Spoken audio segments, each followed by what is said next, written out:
പിന്നെ ഈ ഇദ്ദേഹം സീതാറാം അദ്ദേഹം അടിസ്ഥാനപരമായിട്ട് തൃശ്ശൂരിൻ്റെ ചരിത്രം അറിയുന്ന ഒരാളാണ്. അല്ലെങ്കിൽ അദ്ദേഹം തൃശ്ശൂർക്കാരെ കയ്യിലെടുത്ത് ഒരു ബിസിനസ് തുടങ്ങില്ല. അദ്ദേഹം യഥാർത്ഥത്തിൽ ഒരു ബിസിനസ് മാനാണ്. കല്യാണസ്വാമികളിലും മറ്റേ സ്വർണത്തിൻ്റെയും സിൽക്കിൻ്റെയും പരമ്പരയിലുള്ള പട്ടാഭിരാമനും കല്യാണരാമനൊക്കെ തലമുറയിലുള്ള അദ്ദേഹത്തിൻ്റെ മുത്തച്ഛൻ്റെ മക്കളാണ് അവർ. അപ്പോൾ ഇദ്ദേഹത്തിന് വലിയൊരു പാരമ്പര്യമുണ്ട്. അപ്പോൾ ശരിക്കും പറഞ്ഞാൽ തൃശ്ശൂരിൻ്റെ ചരിത്രം, തൃശ്ശൂരിൻ്റെ ജനങ്ങളുടെ മിടിപ്പ് അറിഞ്ഞുകൊണ്ടാണ് ഇദ്ദേഹം ഈ ബിസിനസ് രംഗത്തിലേക്ക് കടന്നിട്ടുള്ളത്. സാഹിത്യപരമായിട്ടല്ല. അദ്ദേഹം പുസ്തകം എഴുതൊന്നും വേണ്ട. അദ്ദേഹത്തിന് പല കാര്യങ്ങളും അറിയാം. ബജാജ് ഇതിൻ്റെയൊക്കെ ഇവിടുത്തെ ഡീലറായിരുന്നു. അങ്ങനെ പല കാര്യങ്ങളും. ഇപ്പോൾ ഹിന്ദുസ്ഥാൻ ലിവറിൻ്റെ വലിയ ഡിസ്ട്രിബ്യൂട്ടർ, അങ്ങനെ പല കാര്യങ്ങളുണ്ട്. അപ്പോൾ അതിൻ്റെ അർത്ഥം അദ്ദേഹത്തിനും അറിയാം തൃശ്ശൂർ എന്താണെന്നുള്ളതും എവിടെയാണ് കാശ് മുടക്കിയാൽ കാശ് എടുക്കാൻ പറ്റുക എന്നുള്ള പല കാര്യങ്ങളും ഇദ്ദേഹത്തിനും അറിയാം.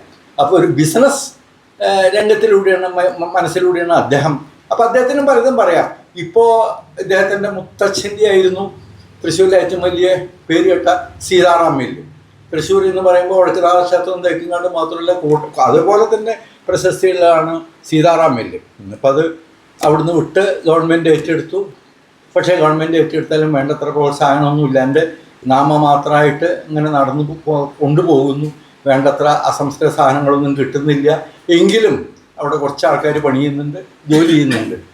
അപ്പോൾ ഇത്രയും കാര്യങ്ങളൊക്കെ പറയാൻ നമുക്ക് രണ്ടാൾക്കാരുണ്ടെന്ന് പ്രധാനമായിട്ട്. പിന്നെ ഇപ്പോൾ രാജലക്ഷ്മിയുണ്ട്, സൈമൺ വേലൂക്കാരുണ്ട്. ഇവരൊക്കെ അവരെഴുതിയിട്ടുള്ള പുസ്തകങ്ങളിലെ ഇതിവൃത്തത്തിൽ അപ്പുറം എന്തെങ്കിലും പറയാനുണ്ടെങ്കിൽ അവർക്ക് പറയാം, അവർ കേൾക്കാം. പിന്നെ ഈ എഴുത്തിൻ്റെ ഒരു അടിസ്ഥാനം എന്ന് പറയുന്നത് വായനയാണ്. അപ്പോൾ എഴുത്തിൻ്റെ അടിസ്ഥാനം ശരിക്കും പറഞ്ഞാൽ വായനയാണ്. അതുകൊണ്ട് ഇനി എഴുത്തില്ലാച്ചാലും വായന മരിക്കില്ല. നമ്മളിങ്ങനെ വായിച്ചുകൊണ്ടിരിക്കും. ആൾക്കാർ എഴുതുന്നില്ലാച്ചാലും ആ എഴുത്ത് ഏത് തരത്തിലെങ്കിലും എഴുത്ത് അവസാനിച്ചാലും വായന എന്തായാലും മരിക്കില്ല. അങ്ങനെയുള്ളൊരു കാര്യമാണ്. പക്ഷെ എന്താ കുഴപ്പമെന്ന് വെച്ചാൽ ഈ വായനയ്ക്ക് നമ്മുടെ സമൂഹത്തിൽ മാന്യമായൊരു സ്ഥാനം ഇപ്പോൾ കിട്ടിയിട്ടില്ല. വായന എന്താ ജോലി വെച്ചാൽ വായന എന്താണ് വായന, അതിന് സ്ഥാനം കിട്ടിയിട്ടില്ല. എഴുത്തുകാരനാണെങ്കിൽ എഴുത്തുകാരനാണെന്ന് പറയാം. പക്ഷെ നിങ്ങൾ വായിക്കുന്നു, പക്ഷെ എത്രത്തോളം വായിച്ചാൽ അയാൾക്ക് മാത്രമേ എഴുതാൻ കഴിയുള്ളൂ. പക്ഷെ സമൂഹത്തിൽ അങ്ങനെ പറയുന്നത് എഴുത്തുകാരനെ ആർക്കും എഴുത്തുകാരനാവാം, അതുകൊണ്ട് ഒരു എഴുത്തുകാരനെന്ന് അംഗീകരിക്കപ്പെടും. പക്ഷെ ഒരുപാട് പുസ്തകങ്ങൾ വായിച്ച ഒരാൾ അയാളെ അംഗീകരിക്കുന്നില്ല. പലർക്കും ഒരുപക്ഷെ പറയുന്നതിനെക്കാട്ടിലും എഴുതുന്നതിനെക്കാട്ടിലും കൂടുതൽ കഴിവുള്ള പലരും പുസ്തകങ്ങൾ വായിച്ച പലരും ഉണ്ട്. അവരൊന്നും അംഗീകരിക്കുന്നില്ല. അവർ വളരെ നിശബ്ദമായിട്ട് വായിച്ച് വളരെ സ്വസ്ഥമായിട്ടിരിക്കുന്നു. പല കാര്യങ്ങൾക്കും നമ്മളെക്കാട്ടിലും എഴുതിയായിട്ടുള്ള ആൾക്കാരെക്കാട്ടിലൊക്കെ കൂടുതൽ അറിവ് അവർക്ക് ഉണ്ടായിരിക്കാം, വായനക്കാർക്ക്. പക്ഷേ ആ സമൂഹത്തിൽ ആ സ്ഥാനം ശരിക്കും പറഞ്ഞാൽ അവർക്ക് കിട്ടിയിട്ടില്ല. പിന്നെ പലരും തൃശ്ശൂർ ചരിത്രത്തെക്കുറിച്ച് എഴുതിയിട്ടുണ്ട്. ഇവരുടെ പുസ്തകങ്ങൾ തന്നെ പറയുന്നുണ്ട്. പുസ്തകത്തെ രാമൻ മേനോനാണ് ശരിക്കും തൃശ്ശൂരിൻ്റെ ചരിത്രം എഴുതിയിട്ടുള്ള ഒരു വ്യക്തി എന്നൊക്കെ പറയുന്നുണ്ട്. അതിലും കൂടുതൽ വലിയൊരു ഡോക്യുമെൻ്റ് ആർക്കും കിട്ടിയിട്ടില്ല എന്നൊക്കെ പറയുന്നുണ്ട്. അത് എത്രത്തോളം അറിയില്ല. പക്ഷേ ഏതായാലും നമ്മുടെ ചരിത്രം നമുക്ക് ഈ ഭൂതകാലത്തിലേക്കൊന്ന് തിരിഞ്ഞു നോക്കണം. ഭൂതകാലം മനസ്സിലാവുന്നില്ലാച്ചാൽ എന്താണ് നമുക്ക് നമ്മൾ പഠിക്കണം.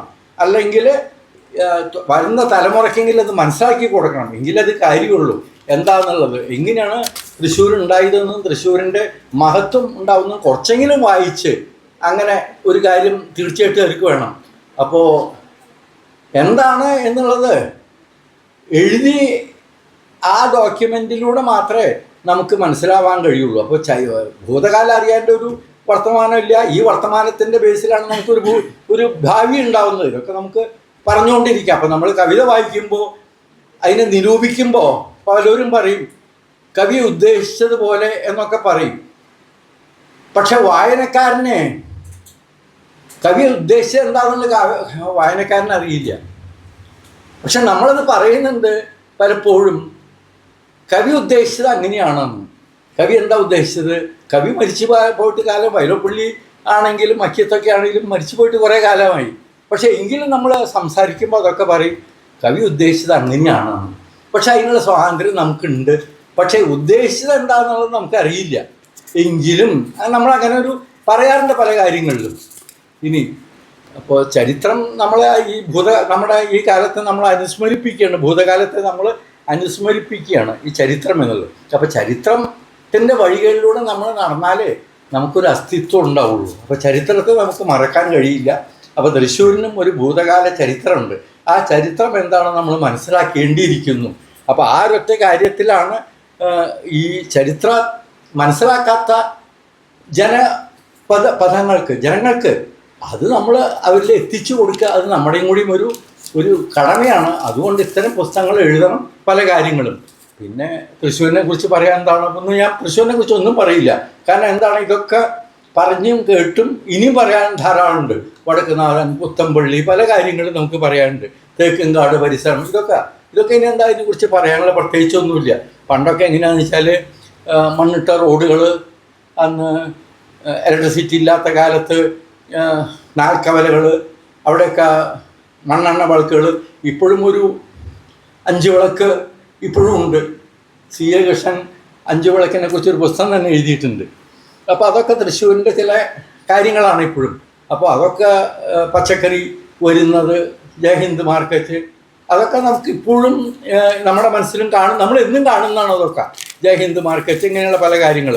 പിന്നെ കല്ലറ കമ്പനി, ഓട്ട് കമ്പനി, ഇതൊക്കെ വളരെ പ്രസിദ്ധമാണ് തൃശ്ശൂരിൻ്റെ കാര്യങ്ങൾ.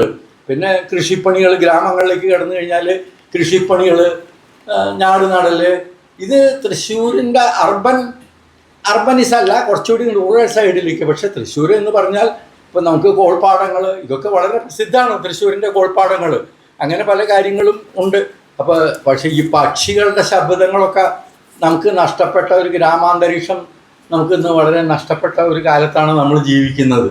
ഇന്നിപ്പോൾ വേടൻ്റെ റാപ്പോ എന്തൊക്കെയോ അങ്ങനെയുള്ള കാര്യങ്ങളിൽ മാത്രം നമ്മൾ കോൺസെൻട്രേറ്റ് ചെയ്ത് ജീവിക്കുന്ന ഒരു കാലഘട്ടത്തിലൂടെയാണ് നമ്മൾ കഴിയുന്നത്. അപ്പോൾ എന്ത് പറഞ്ഞു കഴിഞ്ഞാലും നമുക്ക് ഒരു ഭൂതകാലമുണ്ട്. ആ ചരിത്രം തൃശ്ശൂരിൻ്റെ, നമ്മൾ ചരിത്രം എന്ന് പറയുന്നത് വളരെ നമുക്ക് മനസ്സിലാക്കാനുള്ള ഒരു അതിലത്തെ വായന നമുക്ക് എന്തെങ്കിലും മനസ്സിലാക്കേണ്ടതും കൂടി ഉണ്ട്.